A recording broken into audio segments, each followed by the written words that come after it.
The BBC is spending an astonishing £42 million of public money chasing licence fee payments from the poor and vulnerable. In a GB News exclusive, I can reveal the massive spend is going on the Beeb's, quote, simple payment plan service to collect the newly increased licence fee, which is now £169.50, having jumped, of course, from £159 last month.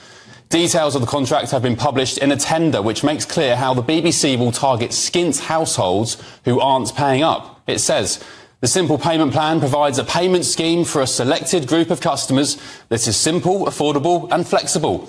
To deliver against these key features, the plan has been designed to, quote, target low-income households to help increase revenue income and reduce both first-time prosecutions and repeat offending. It adds, it will also allow customers to spread their payments over the 12-month term of their licence. Whichever firm wins the contract will have responsibility to collect the fee and make sure it's paid by threatening fines and bailiffs. One GB News viewer, an 84-year-old woman, got in touch with us after receiving what she described as frightening letters from the BBC, pressuring her to sign up for the new payment plan. The letter, which I've seen, it reads, your TV licence has been cancelled because you've not paid for it. Now, time is running out. You can make a fresh start by joining the simple payment plan. But if we don't hear from you as soon as possible, we'll pass your details to one of our enforcement teams.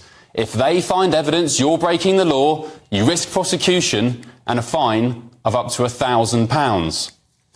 Collectors chasing licence fee payments have also repeatedly been accused of bullying the vulnerable, including war veterans and a young mum in a women's refuge. So as a reminder, that's £42 million of licence fee money, your money, being spent to demand society's poorest and vulnerable people pay nearly £170 a year to bolster BBC coffers.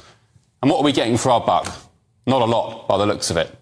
Over the weekend, the Right-On Metro newspaper bizarrely claims that Doctor Who, whose new star is black and gay, by the way, was never made for straight white men. I guess the BBC's hyper-woke agenda is now an open secret, of course. And then there's Gary Lineker, who is ludicrously paid £1.3 million to talk about football.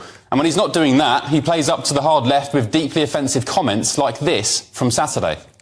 Constant images of children losing their lives day in, day out. Now, obviously, we all know what, October 7th happened and, the Hamas thing. But the Hamas thing. Good grief. And isn't the great selling point for the licence fee the fact that there's no ads? Well, apparently listeners of BBC podcasts can kiss that goodbye.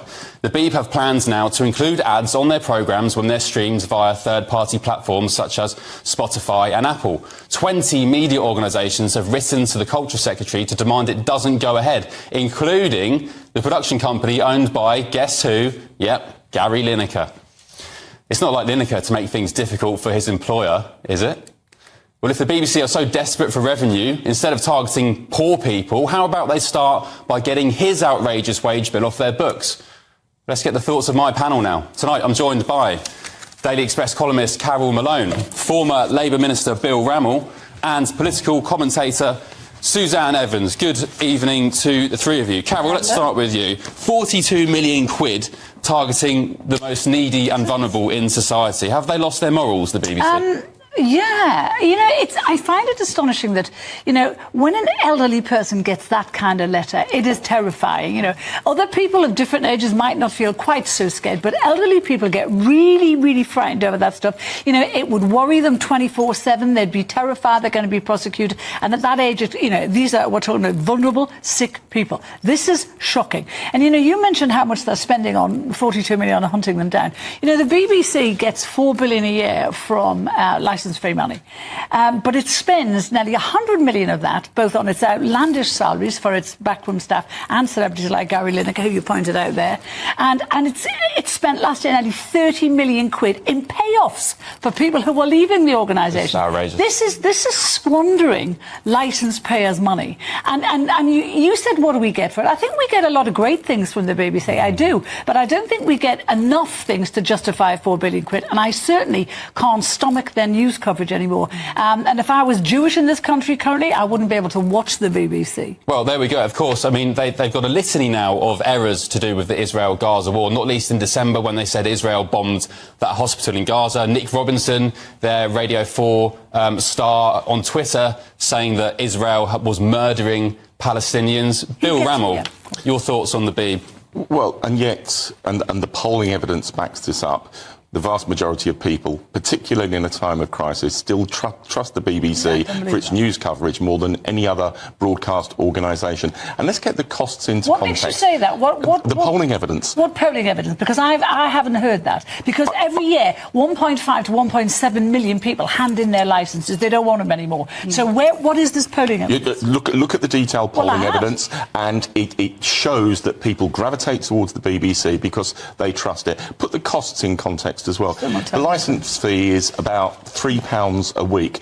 It has to be taken on board because otherwise the BBC can't function. Compare that to other organisations like Sky that I pay 8 times that amount to. I do that willingly. You can't compare them. It's commercial. The BBC is the state broadcaster. It is funded by the state. The two aren't comparable. The BBC could do and say what it wanted from me if it funded itself, but it does not. Yeah, Bill, the difference is you're not going to be threatened with jail if you don't pay your Sky. They'll just cut you off. Suzanne Evans, but you have to pay your taxes as well, and we chase people for paying their taxes. £3 a month, it's great, Bill, if you actually want it. £3 a week if you want it. Now, I used to work for the BBC. I used to be very proud to work for the BBC. Carole, you mentioned you can't listen to the news now. The one thing I absolutely loved was on the odd occasion when I worked for the Today programme on Radio 4. So proud of that programme. I can't listen to it now. I'm screaming at it within 10 seconds if I turn it on. It's not good for my mental health because it's so unbelievable. I think, Suzanne, you may have shifted rather than the BBC. No, I don't know. You're hitting down a manhole. I was, committed to objective, responsible, equal broadcasting. It's not like that again. Not like that. Okay, Bill, let me just show you a clip from David Cameron, Lord Cameron, speaking to the BBC. We'll get that in just a second. But we're talking about the trust of the BBC brand.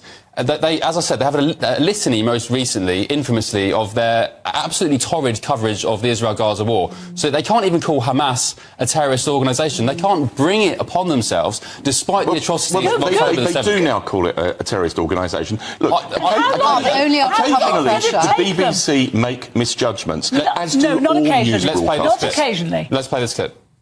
You see what Hamas are prepared to do, you just realise the terrible, dreadful, inhuman people, frankly, that we are dealing with. And maybe it's a moment, actually, for the BBC to ask itself again, should we describe these people as terrorists? They are terrorists. If you kidnap grandmothers, you kidnap babies, you rape people, you shoot children in front of their parents, what more do they need to do for the BBC to say, look, these are terrorists? They really are. Bill Rammell, you're saying that they've changed that now. That's not true, because I was listening to a news bulletin this morning and they still said, according to the UK government, Hamas is a terrorist organisation. Why can they not bring it upon themselves to call that death cult terrorist? I have seen BBC journalists referring to Hamas as terrorists, and of course they should be referred to as terrorists. But compare and contrast the BBC with its news editorial standards, its reliance on independence, compared to other news broadcasters. Listen, and there's streets ahead. You have to be joking. You've got a very short memory. Brexit for what? No, let me say, because you're saying that Brexit for one. The coverage of Boris and Partygate for another. Totally ignored what Keir Starmer, not justified at all. And the coverage of Israel. Where's the wall-to-wall coverage of Angela Rayner? And that's not happening on the BBC. Exactly. Nick Robinson with Angela Rayner, who was supposed to be drilling her down on the Two Houses business, wished her happy birthday that day. Instead, he had no intention of giving her a hard time. They do not give Labour politicians a hard time. It's clear. Every day of the week they are challenging and scrutinising Labour politicians. Tories. And look, I'm a lover of GB News, right? I appear here quite often, but I think most objective people, when they're contrasted with the BBC's news coverage and GB News's and asked which is the most reliable and independent, they choose the BBC. I've just given you tons of examples about how they don't even do what they are professing to be good at, which is accuracy. When it comes to bias, they had 3 people on a Newsnight panel last year discussing whether this TV station should be shut down, all of them sat there saying, yes, they had to apologise for that. Yeah. That's one small example how they're not doing their job properly, Suzanne. If you want to watch the BBC, that's fine, pay for it. What I object to is having to pay not to watch the BBC, but to pay the BBC so you can watch everything else. And that's the problem. And that's why I, having previously been a passionate defender of the licence fee, because I think the BBC did, you know, and we just had 4 TV channels, gave a great output.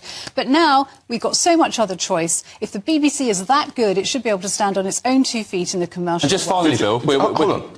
Around the world, the BBC is respected. And the reason we fund it via a licence fee rather than taxation is that it has independence from government and civil servants. And I think that's the way it should be. It's not independent to support one political party. It doesn't support one political party. It bashes all the parties. You would say that because you're left-wing and you probably like the coverage again. But a lot of other people do not like the coverage. I can rail against some of the coverage on the BBC. I listen to it now, and the bias is obvious. It's clear. It is.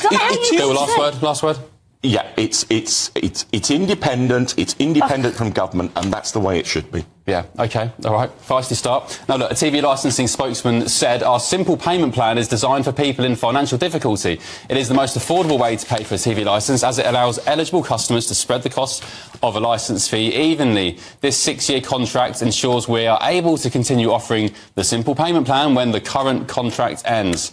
£42 million of your money, by the way.